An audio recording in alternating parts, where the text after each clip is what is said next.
Amigas, amigos, buenas tardes. Aquí estamos una semana más para nuestro vídeo número 7, séptima entrega de la serie que hemos querido llamar Ciudades del Mundo Antiguo, una historia. En esta oportunidad vamos a tratar 4 ciudades distintas entre sí, pero que tienen en común el hecho de que tuvieron alguna relación con el ámbito cultural romano en algún momento de su historia.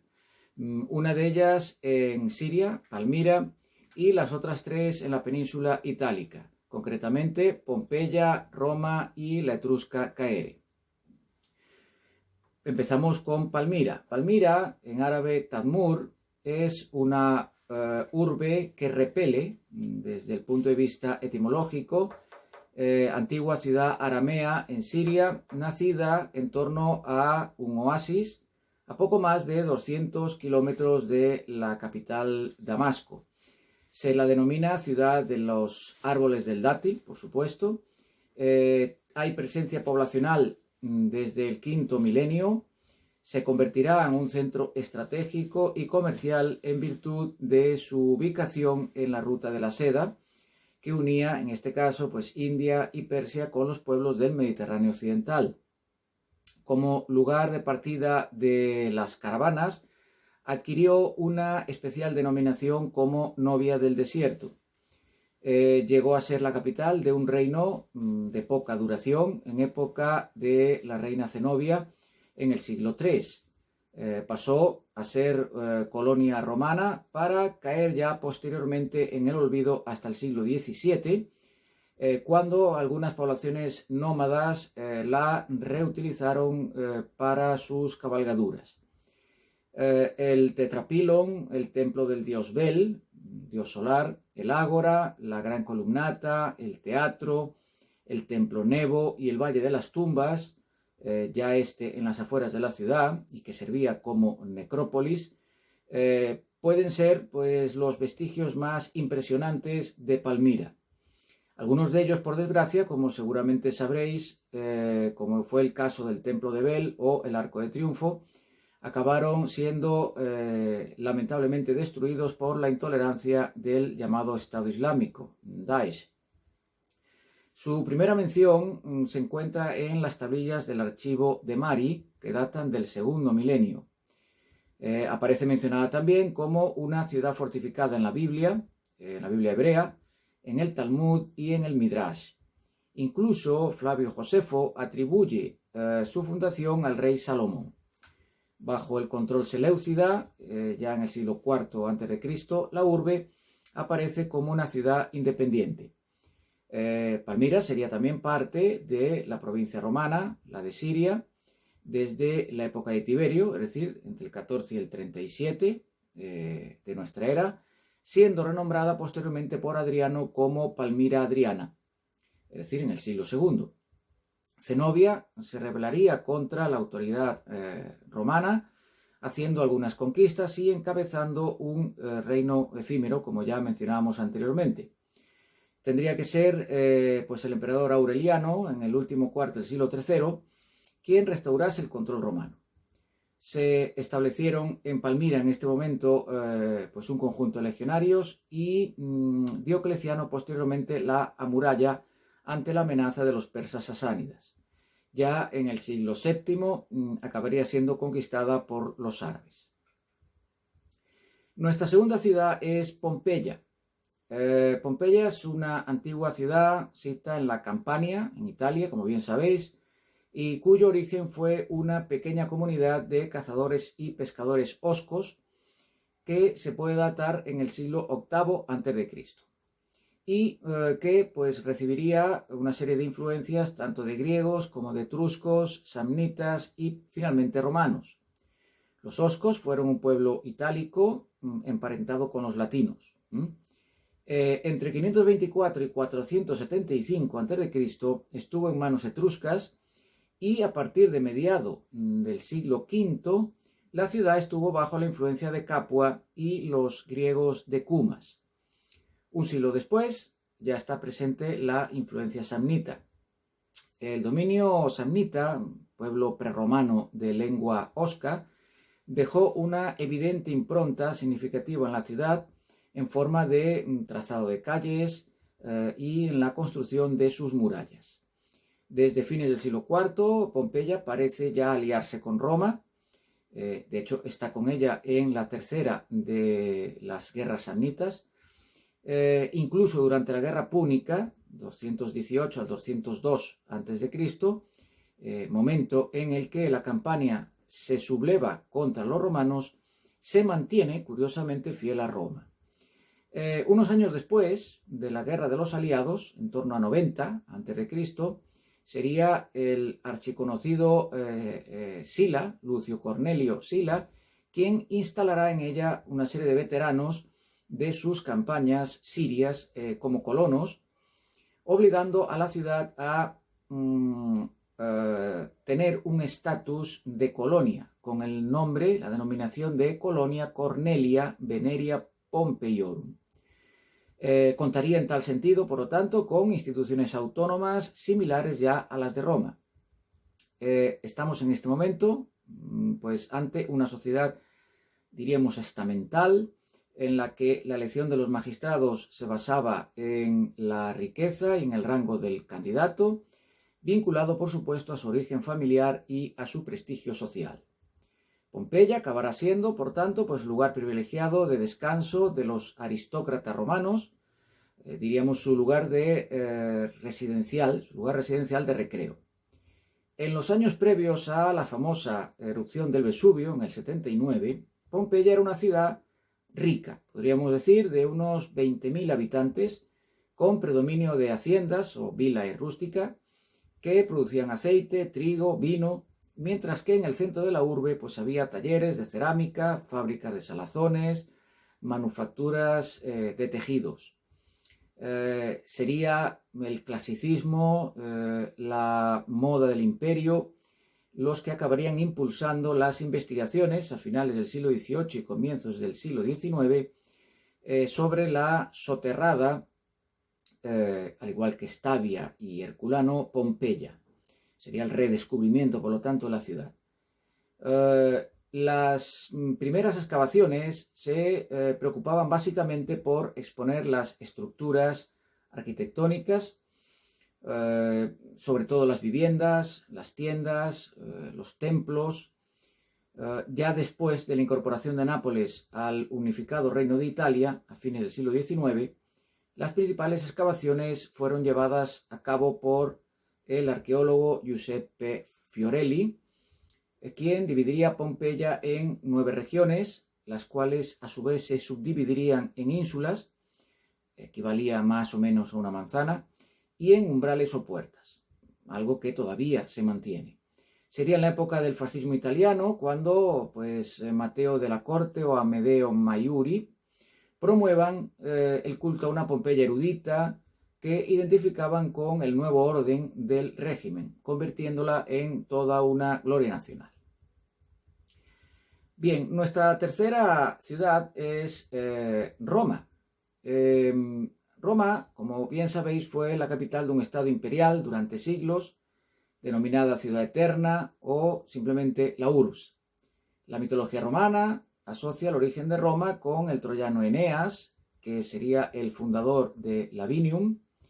Posteriormente su hijo pues haría lo propio con Alba Longa, de cuya familia real descenderían los también célebres Rómulo y Remo. Sería fundada por estos hermanos gemelos, de hecho, quienes pues establecerían un nuevo asentamiento junto al río Tíber. Rómulo sería el encargado, en concreto, con un arado, de comenzar a cavar el Pomerium, el foso circular que fijaría el límite sagrado de la nueva ciudad. Para poblar la misma, pues Rómulo aceptó poblaciones de las ciudades vecinas de procedencia latina. Pero como Roma estaba formada por varones, buscaron el modo de obtener mujeres. Así, por lo tanto, dada esa necesidad, se pensó en las hijas de los sabinos que habitaban la colina del Quirinal. Pues no encontraron mejor cosa que raptarlas y por tal motivo sabinos y latinos se enfrentarían en el campo de batalla. Con esta leyenda se argumentaba que la ciudad, por lo tanto, había nacido de la unión de dos pueblos, sabinos por un lado y latinos por el otro, a los que acabaría sumándose un tercer elemento fundamental, que sería el de los etruscos de la Toscana y el Lacio. Roma fue en origen un pequeño grupo de núcleos que acabaron por formar una ciudad-estado tras la dominación etrusca y luego un estado territorial. Desde una perspectiva arqueológica, fue fundada a partir de la instalación de tribus latinas en las 7 colinas, asentadas en forma de pequeñas aldeas que se fusionarían en torno a los siglos X y 8 a.C. Al certificarse la unión, se fortificaría el recinto con una muralla, con lo que comenzaría la primera fase de la ciudad llamada la Roma Quadrata en el siglo VIII, llamada así naturalmente por su división en 4 regiones, en principio se diría desde la época de Servio Tulio. Ya en la segunda fase la ciudad se expande por el Capitolino, construyéndose el foro y la famosa Cloaca Máxima. A fines de la sexta centuria se edifica el templo de Júpiter Capitolino y en la siguiente el de Saturno, no menos famoso, además de las principales vías, entiéndase Flaminia, Apia, Latina, por ejemplo. Ya con Augusto, comienzos del Principado, la ciudad se divide en 14 regiones. La ciudad pudo contar con una población en torno a 200.000 habitantes hacia el siglo I a.C., en tanto que entre los siglos II y III pudo contener entre 1 millón y 1,5 millones. Desde la fundación de la ciudad por Rómulo, según la tradición en el 753 a.C., hasta el advenimiento de la República, el 509, Roma será gobernada por 7 reyes, no todos históricos, y de estirpe tanto sabina como etrusca. Uno de ellos, Tarquinio Prisco, sería el encargado de convertir Roma en una ciudad propiamente dicha, con calles bien trazadas, barrios delimitados, mientras que Servio Tulio se encargaría de la construcción de la primera muralla de Roma y reorganizaría el orden político de la urbs. Tras la expulsión de los reyes, se instaura la república, recayendo el poder en Roma sobre los patricios, que formaban el Senado y eran elegidos por los ciudadanos para los cargos públicos. El gobierno lo ejercían, como seguramente sabéis, 2 cónsules que se renovaban de año en año. Durante siglo y medio, los latinos mantendrían continuos enfrentamientos con Roma, son los conocidos como guerras latinas.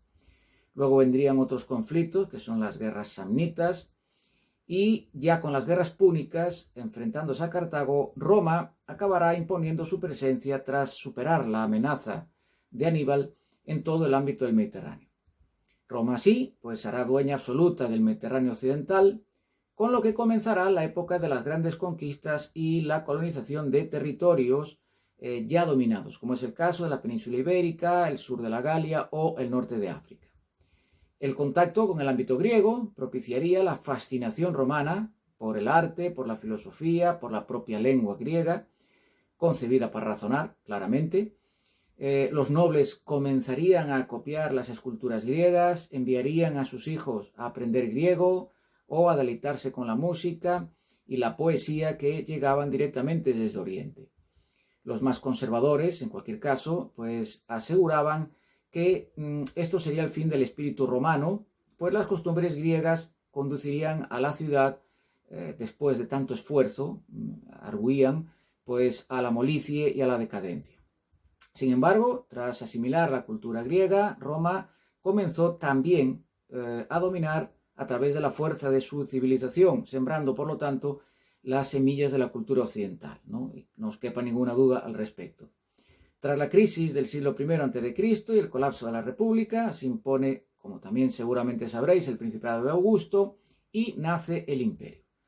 La paz pública, la bonanza económica harían del reinado de Augusto la época más brillante de la cultura romana, con la presencia de figuras de la cultura como Virgilio, como Ovidio, como Tito Livio. Todo en la ciudad proclamaba ya el nacimiento de una era de paz, de prosperidad, la gloria del imperio y la llegada al Mediterráneo de la no menos famosa Pax Romana.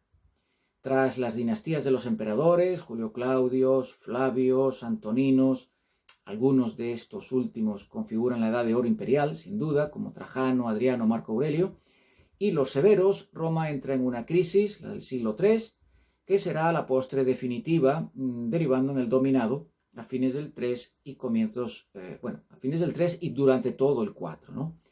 Constantino, quien declararía la libertad de cultos, convertiría ya a Constantinopla en capital imperial, con lo cual Roma declina un poco, pierde algo de prestigio, y a comienzos del siglo V los godos invaden Italia y obligan a los emperadores a trasladarse a Rávena.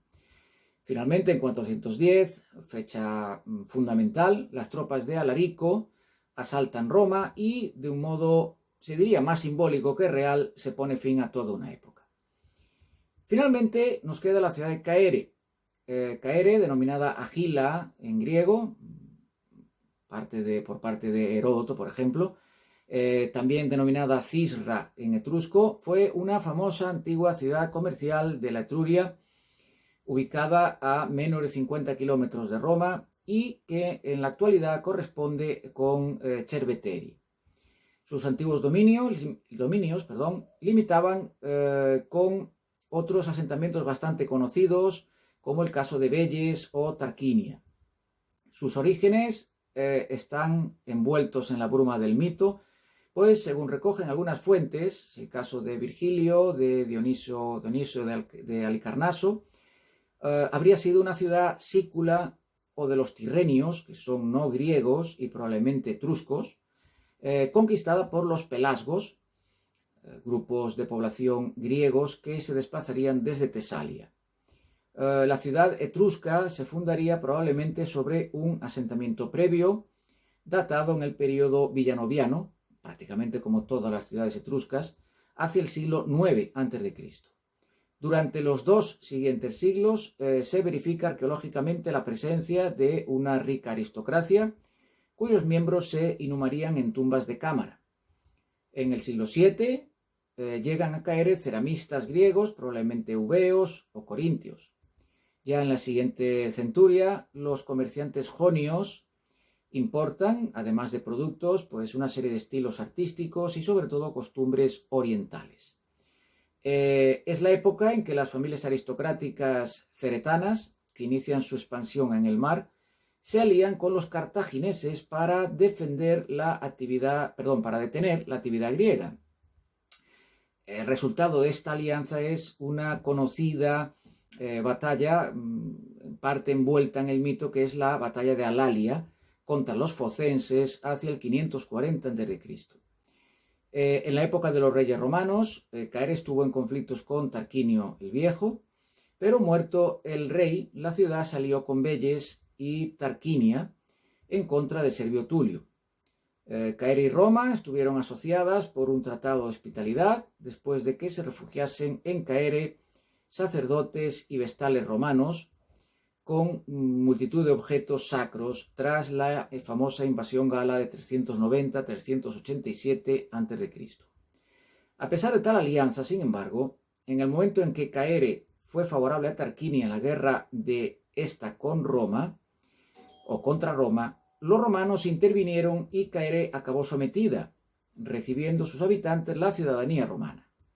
Ya a partir del siglo IV, Caere se convertiría en un más bien pequeño municipio romano, y muchos siglos después, el siglo IV ya de nuestra era, llegaría a ser sede de un obispado, subsistiendo con dificultades hasta el siglo XIII, cuando la población de las incursiones, por parte de las incursiones sarracenas, o debido a las incursiones sarracenas, pues tuvo que instalarse en un nuevo emplazamiento, siendo abandonado por lo tanto el antiguo, que desde ese momento pasó a ser conocido como Caere Vetus, es decir, Cerveteri. Bien, y terminamos aquí entonces este 7º episodio.